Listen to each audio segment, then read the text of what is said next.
Hi guys, welcome to my channel. ఈరోజు అయితే మనం ఒక మంచి స్పెషల్ చేస్తున్నాము.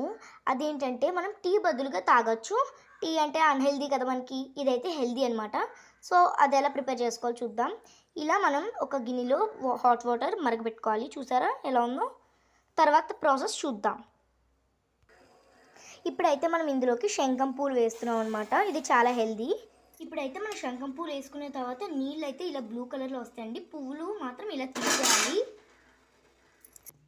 చూసారా అండి మనకి ఎంత బ్లూయిష్ కలర్లో వచ్చాయో.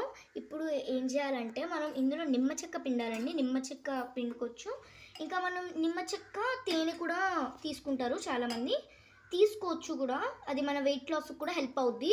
డైలీ మార్నింగ్ పడగడుపున అయితే చాలా మంచిది. చూడండి ఇప్పుడు మనమైతే అందులో నిమ్మరసం వేస్తున్నాం అనమాట. పిక్కలు లేకుండా అయితే మీరు పిండుకోండి, అసలు పిక్కలు ఉండవు. మనకి ఏంటంటే నిమ్మరసం పిండిన తర్వాత ఇలా పర్పుల్లో వచ్చేస్తుందండి. తాగడం వల్ల మనకి ఏంటంటే చూసారా అండి, ఇదైతే మనకి చాలా హెల్దీ. సో నచ్చితే లైక్ చేయండి, షేర్ చేయండి, సబ్స్క్రైబ్ చేసుకోవడం మర్చిపోవద్దు. Thank you for watching.